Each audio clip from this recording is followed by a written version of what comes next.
Las Vegas. It's possibly the only place on the planet where you can go broke and enjoy every second of it. But for a select few, Vegas turned from a degenerate vacation to a legitimate side hustle opportunity. Well, to celebrate my 21st birthday, my dad and I booked a trip to go to the gambling capital of the world, Las Vegas. And after meeting up with some professional gamblers, I want to learn what separates the consistent winners from everyone else. We've got about 2 days left until my 21st birthday, and we're gonna start things off by reading this book, The Secrets of Blackjack Strategy. Blackjack has one of the best odds out of any game in a Las Vegas casino, sitting at about a 42% chance of winning. And after a few days of practicing, my dad and I were off to Las Vegas. Now that we've made it to Las Vegas, we're heading over right now in an Uber to go meet up with a professional gambler. We're gonna be meeting up with him at a casino, so guys, this might be interesting. Good to see you. This is Adam Hendrix, a professional poker player playing high stakes with often over 6 figures on the line. It's a straight flush for Adam Hendrix. So we walked over to his apartment to learn more. How long have you been playing? 6 years professionally and then a little bit of all my life in college. Dude, look at that view. You can see Caesar's Palace and everything. Years ago, I was watching ESPN and I saw the World Series main event come on, and I was fascinated with the stories of all these poker players playing this game or these random businessmen coming in with like their antics and stuff. And I saw Chris Moneymaker win a few million in the World Series main event. Not until college I actually started playing poker. We had a small dorm in Virginia Tech. We were a civilian group in these dorms surrounded by all these cadets, and one day they're like, you want to play this $5 poker game in our dorm? I'm like, sure, why not? And I won, which is like sort of like a good and bad thing, but like your confidence boost right away. You think you're like the best poker player. So after you won that first game, did it become like a more regular thing? We were playing probably weekly, and it was pretty small at first, and then a few of the guys had an idea of making the Virginia Tech Poker Club, so they started that. From there, I would show up to these games, maybe they're a $5 buy-in, and eventually I'd branch off. I played online poker. I went to neighboring cities and played with maybe like 30, 40, 50-year-old guys in like different underground games for maybe $50, $100. From there, I never really looked back. I took it really slow. I always knew for poker, you need money to play the game, unlike a lot of other jobs. Made a little money from my job while playing poker, and eventually built what we call like a bankroll, enough money to play the game where you're not going to go broke like a lot of gamblers or poker players. And what kind of bankroll do you need to like start playing kind of seriously where you can make a lot of money? It depends on the stakes you play, but usually if you're playing 80 to 100 buy-ins, on average you need like 10K. In poker, it's very important to never put up too much money you're uncomfortable with, or else your like emotions come into the game. For like poker, you start small, make sure you grow, your bankroll, and then slowly move up the ranks like I have. So now I'm playing about, $5,000 average tournament or something like that. Did you have any big initial wins that made you think like, okay, I can do this as a job? I was streaming on Twitch back in like 2016. Poker just started getting into Twitch. I was one of the first few, and I would stream online poker tournaments. I was working as a software engineer, working like 9 to 5, and at nights I would go on Twitch, play these tournaments, and I would get a few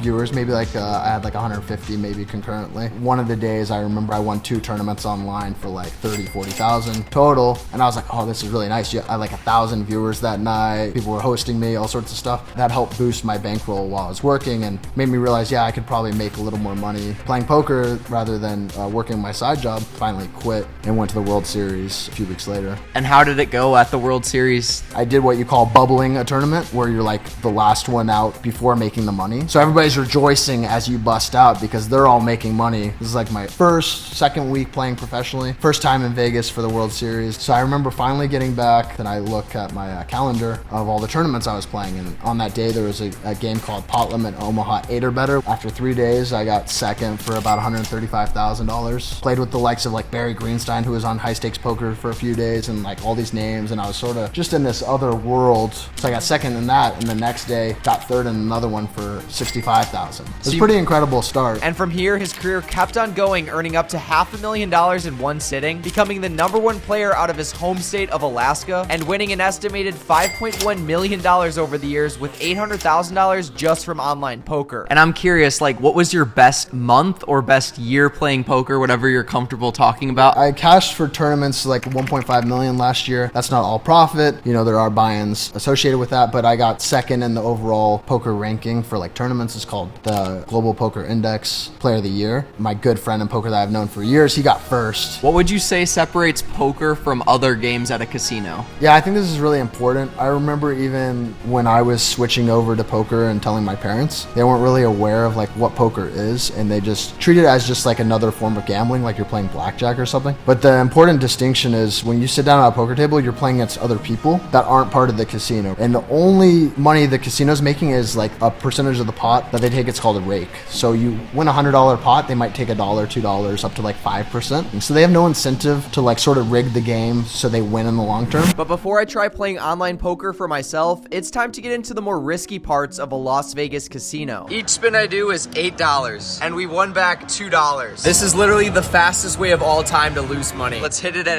$8 again. And this is where I somehow won a jackpot. Am I making money? What the hell? Bruh, what the heck is going on? I think we're just gonna cash out at this point. This is kind of wild, but I was not expecting that. Maybe I take back what I said about slot machines. This is kind of crazy. 1, 20, 45, 46, 47, 48, 49. All right, thank you. I just made it back to my room from the casino. We got the money, and I left the casino pretty quick after winning that big amount of money, because we all know the house always wins. So we got $149 off of 16 bucks. But next, we are going to be meeting up with the YouTuber Leslie Slots, who runs a YouTube channel where she spends literally hundreds of dollars a week on slot machines, and she'll be able to tell us if there's any techniques if you want to do this, or if it's just pure luck like I just had clearly. So we're now here with the YouTuber Leslie Slots. We're over at the Resorts World Casino. What was like the decision to start your channel, and like how'd you even get into slots to begin with? So I moved here about a year and a half ago now. I was in the casino pretty frequently because that's what you do when you hang out here. You go to the casino. Somewhere along the way on YouTube, I started getting recommending these slot videos. I watched one and then I was hooked. I went down the rabbit hole watching these things. It just sparked the idea of like, hey, like we can try that. First, we kind of wanted to try it for fun, and then we're just like, might as well film it. And in your time playing on slot machines, what would you say your biggest win was? I would say a little over $2,000.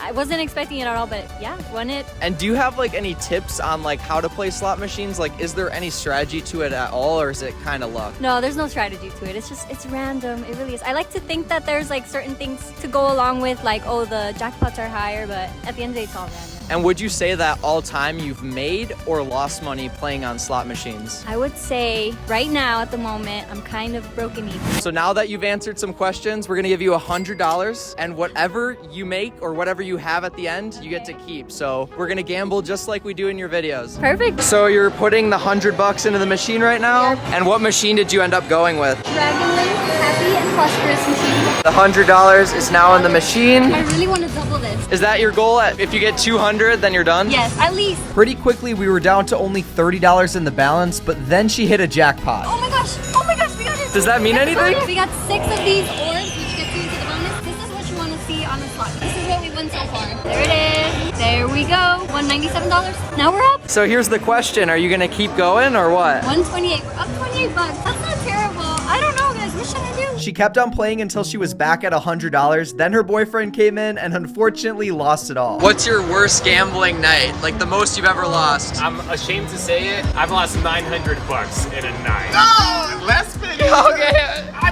done lost all of it. This is why I don't play. Nothing. That's why it's your channel. Exactly. So although slots can make for a fun time, the only business behind it is making YouTube videos and getting paid like any influencer would. Blackjack is largely the same way, only with much better odds, and I lost about $200 in Vegas playing. Even with perfect strategy, the house still has about a 2% edge against you, but for the few elites who can count cards like Rain Man, the player still only gains about a 2% edge on the casino, but we all know from the movies there's some risks associated with that. I will break your cheekbone with a small hammer. Which honestly leaves us with just poker. Today, I'm in Medellin, Colombia, and after playing with Adam Hendrix at his apartment, I want to put his advice to the test. So I'm on a poker website right now with my editor, John, and we're gonna be entering in a tournament with $100 with the chance to win $120,000. We're gonna enter in this tournament right now. We have an ace and a jack right now. Shoot him. You know what? You can get a straight here. Queen drops, you get a straight. You get the best straight you can get. So I would just check this through. Actually, you know what? No, Bet 20? He checked bet 20. Yeah. That's kind of a bust card. I think we're in the better position, so I would put in another 20. All right, just check. Nice. After that win though, our money slowly dwindled down. Poker definitely takes a lot of practice to get good at, but if you guys want a guaranteed 12 free stocks, be sure to click the top link down below to sign up for Webull. It's literally free money. And with that being said, if this video can smash 3,000 likes, I'll start an underground casino in my basement, because we all know the house always wins. Drop a like for that. Now me and John are gonna go to Pablo Escobar's house. Let's go, baby. You worried? No, not at all. Uncle Sam sniffing cocaine.